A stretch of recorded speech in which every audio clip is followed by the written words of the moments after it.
Hello, everyone. This is Keith Stone with the Center for Hellenic Studies, and I'm here for HeroesX office hours with Greg Nagy, with Janet, with Elen, and Sarah.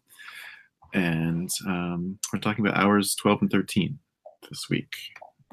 Let me just read the questions first. First one has to do with the end of the Odyssey. Does the Odyssey have an ending that resolves everything? I'm looking forward to that one. I love talking about the Odyssey. And for 13, now that you have learned more about the traditional practice known as hero cults, do you think that this practice can help you see more clearly the nature of heroes in the Homeric Iliad and Odyssey? All right, back to the ending of the Odyssey. Does it have an ending that resolves everything? Well, opinions on the forum seem to be a little divided. I think several people have picked up on the fact that it's not really the end of everything, because Odysseus will have further adventures. Exactly. Mm-hmm. Someone said it doesn't really resolve everything, but it gives you a sense of the ending. Like, you don't see Odysseus on his adventures, but you know he has them, and you know he has a tomb. Mm-hmm. In some ways, in some ways, they see some closure. In some ways, there's adventures to be gone. Yes.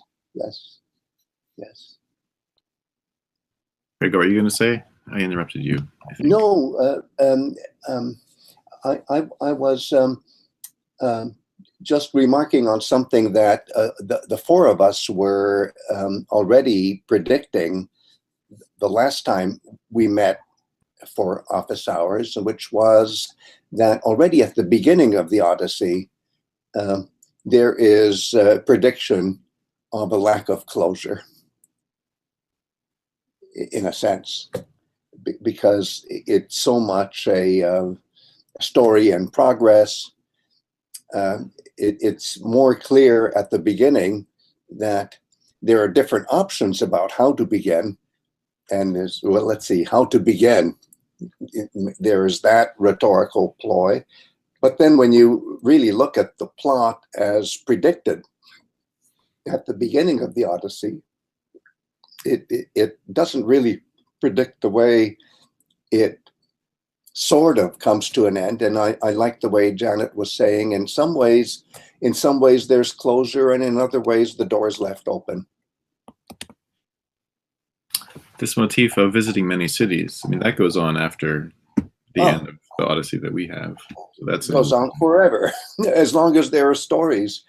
I'm thinking of the storytelling of the Baron von Münchhausen, and I especially like the version of that story as told by the filmmaker Terry Gilliam, who's one of the Monty Python group, where as long as the Baron is alive, the story keeps going. But then the question is, the story, can the continuation of the story keep him alive?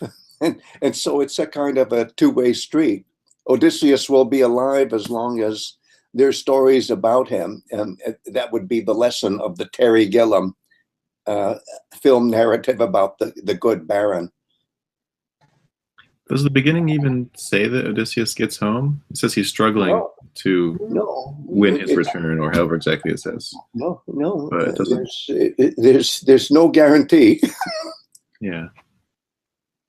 Ellen, were you gonna jump in? I think I heard. Yeah, I was just thinking of one of the comments from one of the participants about the fertility around Odysseus' Sema tomb, for the people living around him, and the difference with Achilles, with the Sema in the Hellespont, looking out to Asia. So there too, there is some sense of continuity, Yes, there is. Except, wouldn't you say, that in the case of Odysseus, we don't really know where his tomb is. It's not made explicit that you have to imagine the tomb being in Ithaca. Could be elsewhere. Whereas with Achilles, you're quite right. There it is, in a sense, commanding the landscape of Asia, but also commanding the narrow straits of the turbulent sea that separate Asia from Europe. So it's really looking at Asia and Europe, but at least it's still in one place. I thought I heard one of you about to say something, and then I worried that I drowned it out. Somebody was starting to say something. Well, maybe I can jump in here since we're talking about Achilles, and one of the participants has picked up on something else about Achilles, and that's in where we left him in the Odyssey, which is in Hades. And you know, he's not happy. You know, so he needs to move on to somewhere else. So you know, there's not a completion for him either. No, not in terms of the Odyssey. But I keep telling myself that in a sense, and I'm going to use the same metaphor that Janet used about the ending of the Odyssey, that there is closure and there's still an open door. Similarly, I would say with the Iliad, there is a way that you can think of the Iliad as something without the Odyssey, but then you also have to think about it as something plus the Odyssey. I'm thinking, for example, of the epithets for Odysseus. The epithets for Odysseus in the Iliad are already forecasting the adventures of Odysseus beyond his adventures in Troy. Speaking of adventures beyond, do we have tellings of stories after Odysseus returns? I know that there are alternate timelines, for example, where Odysseus meets his son by Circe, I guess. Yeah. Well, not just meets him, gets killed by him. Yes. Ooh, spoiler alert. I guess that does happen after he returns to Ithaca. I'm terribly sorry I spoiled it. Well, we knew it was going to happen. Well, there's closure for you. How many of these alternate stories do we have? Too many. Too many? Okay. Well, could I put it another way?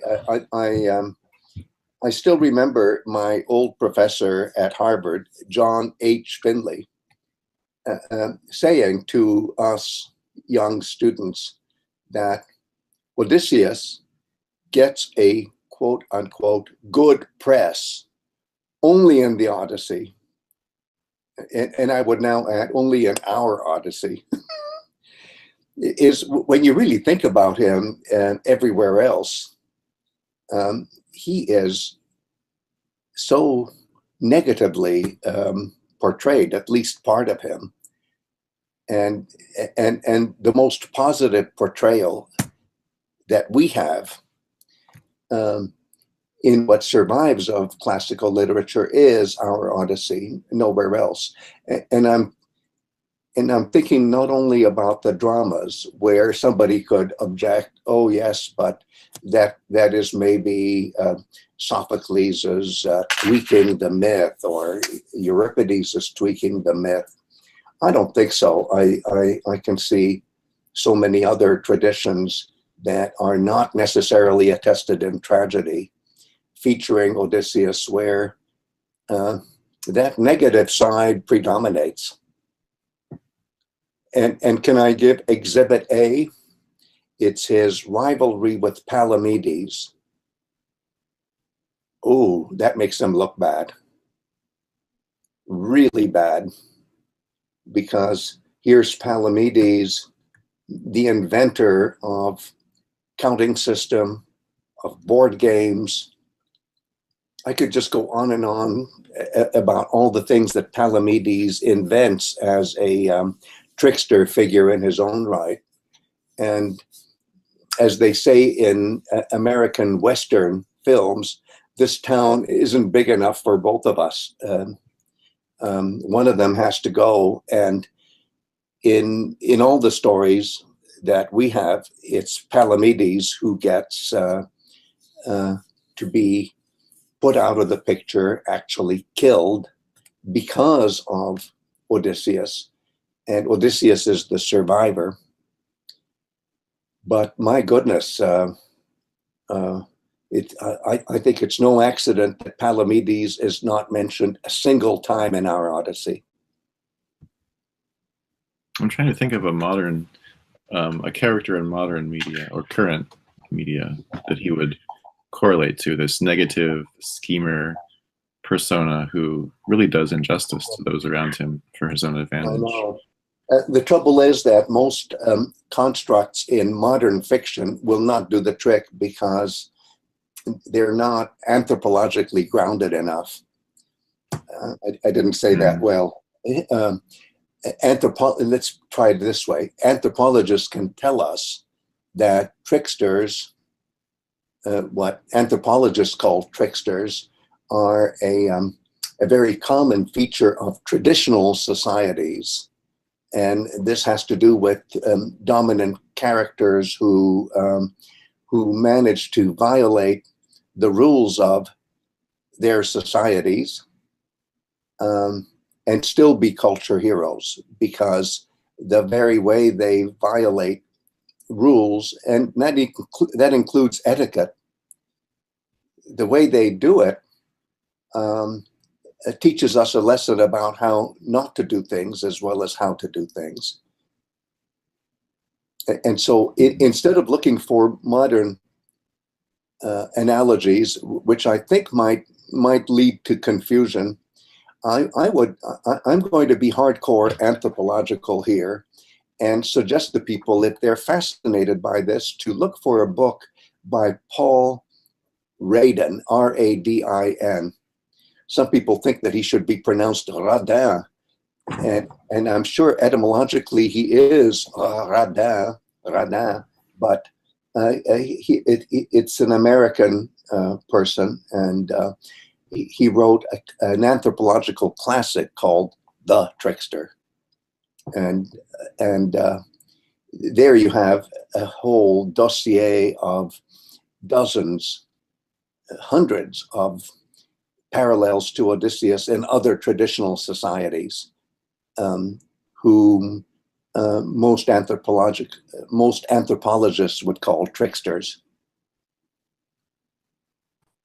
So Greg, well, you know what? You've been getting us used to the idea that a hero doesn't have to be somebody good and noble and all these things. Odysseus as a trickster would be a very good example of that. Yes. But some of our participants are asking about the baby Demophon. And yes. How can a baby be a cult hero? He hasn't done anything. Can you maybe help us think about that a bit? Yeah. At some point, dear Sarah, your voice broke up, but I think I can reconstruct what you said, which is that you were asking the question on behalf of our participant is what do babies do? They don't do anything, good or bad. Right. How can Demophon I would say be even a hero? Yeah, in the case of Demophon, but I would say even there, okay, the baby doesn't do anything bad, but the mother certainly does. Okay, not bad, but let's put it this way: her behavior dooms the baby.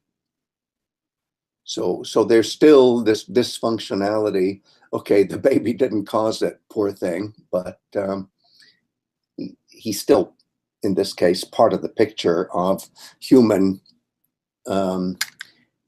vulnerability to just doing things wrong, outsmarting themselves. We often talk about the interplay of character and plot when we talk about tragedy, which is coming up soon, and how it's not just that some character has a tragic, fatal flaw that comes from within and spoils what they do, but it's also the plot that they're caught in. Yes. And I think Demophon is the perfect example of how necessary plot is to the tragedy of a hero's life. He doesn't do anything wrong, but he's caught up in a messed up plot. Oh, very messy. Here's the mother starting to feel paranoid about the nanny or the babysitter. And I can just see her. She's insomniac. She's upstairs, and she goes downstairs where the big palace hearth is, and there's the fire burning. And what does she see but the babysitter dipping the baby into the fire of the hearth? So of course she gets very upset, but that's what ruins everything. Is she interfered with the process of immortalizing the baby by way of galvanization with fire, which is what the goddess was trying to do. Very sad. I love the way we are covering the points that the participants are either raising or where they're making points that give good answers. Can we think of other contributions from the participants? I think they've really enriched our dialogue among the five of us today. Yeah, well, one of the participants, he's asking, what came first, the myth or the or the ritual or the cult hero? What came first, the myth? What can do what? What came first? It's and here's my answer. Did the chicken come first or the egg come first? In other words, I answer with another question. Is the way it works with myth and ritual is they're two sides of the same coin. In terms of Prague school markedness theory, however, I would add maybe one other dimension to this, which is I'm willing to think that ritual is the broader category and that ritual includes myth. That doesn't mean that ritual came first or myth came first, but ritual does functionally include myth. I think that's important. But saying that does not mean that we must take literally the way etiology works. And I define etiology as a myth that explicitly explains, motivates why a ritual happens. That rhetoric, traditional rhetoric, should not make us immediately jump to the conclusion, well, that means that once upon a time there was only ritual, and then eventually myth happened as a form of explaining, as a form of giving literally causes. Etiology means the study of causes. So no, the rhetoric says that, but I think that anthropologically speaking, you have to treat them together.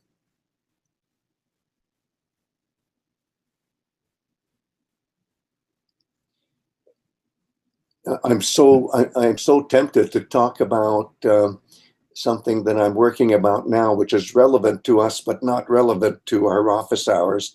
And that's Pausanias talking about the myth of the daughters of Cecrops and how they messed up, or at least two of the three daughters messed up in the myth.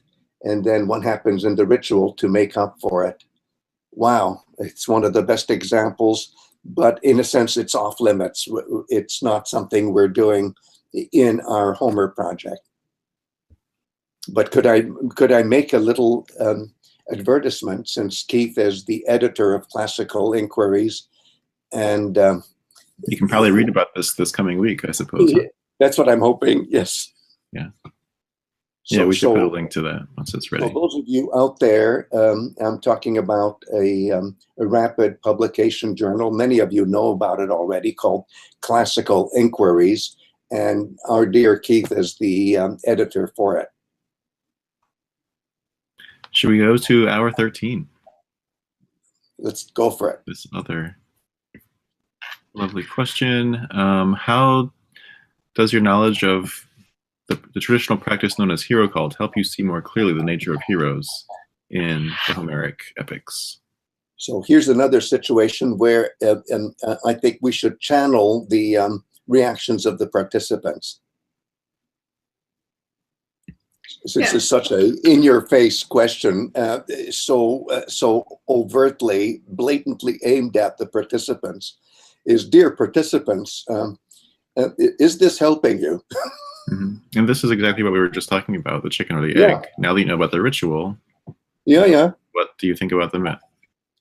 But Jenna, I see you were gonna say something. One of the participants is questioning Odysseus as a cult hero.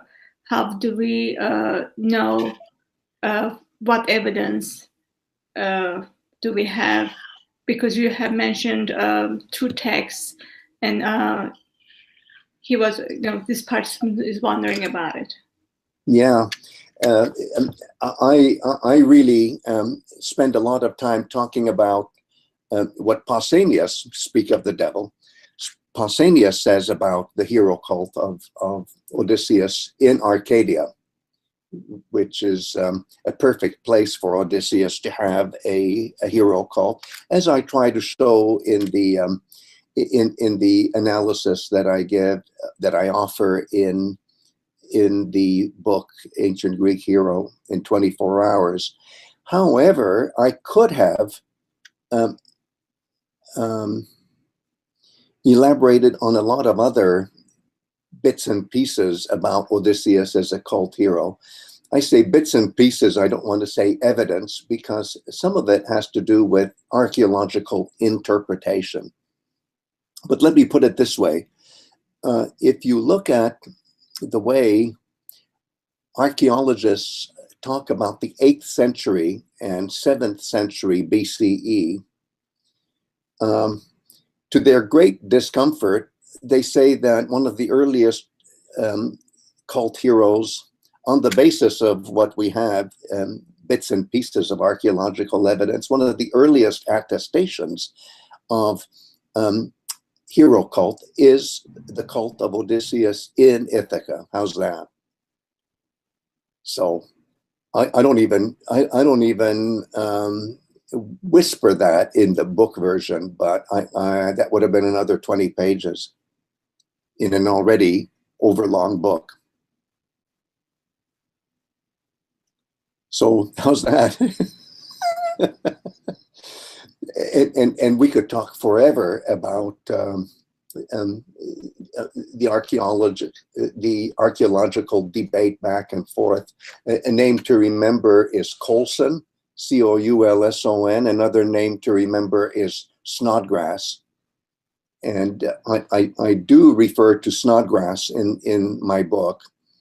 I'm not even sure I mentioned Coulson because, as I say, I don't get into the archaeological evidence for the hero cult of Odysseus in Ithaca. And there I said it. I said evidence. I'm not going to say bits and pieces. I really do think there was a very early hero cult of Odysseus in Ithaca. And I mean, when I say Ithaca here, I do mean what, looking backwards in time, the ancient Greeks called Ithaca, not if you're looking forward in time, if you're reconstructing forward in time, the place that was Ithaca, as myth would recognize Ithaca in the 2nd millennium BCE. But in the 1st millennium, and I'm talking only about the 1st, we have to focus on Ithaca as it's understood, as its identity is understood, looking backwards in time. Sarah, I think you were going to say something. Yes, dear Sarah.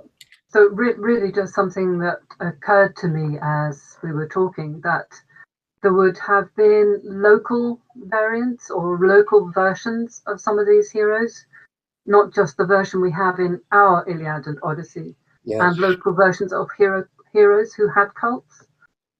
Yes, they're usually hard to pin down because both the Iliad and the Odyssey are so pan-Hellenic in orientation. And when I say pan-Hellenic, I'm not using that term in any kind of absolutist sense, even though that's what the word means, common to all Hellenes. I don't kid myself that any of these myths would be shared by every single Hellene. No, I don't claim that. But let's say there's a strong trend. There's a strong trend of pan-Hellenism with regard to the gods primarily, but also with regard to heroes, and that means that that overtly local indices tend to be shaded over, and those indices that can be claimed by more than one place are highlighted. What's the exception? All right, Achilles. But oh wait, even there, as I try to show, and it takes pages and pages and pages in the book Homer the Pre-Classic, the tomb of Achilles for Aeolic speaking people would have been 10 kilometers further south of the tomb of Achilles as it's visualized by Ionians by Ionian traditions that tend to dominate our Iliad. So even for Achilles, there are two tombs of Achilles that you can reconstruct from the Iliad, even though, as I say, on the surface, it looks as if there is only one. That brings to mind something that I was just reading as I was scanning through the thread.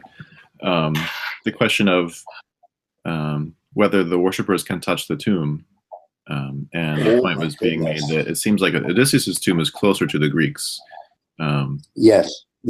He's described as this king that has his people around him. And that makes us think of Ithaca, whereas Achilles is off it's on the other side of the Aegean Sea. Yeah.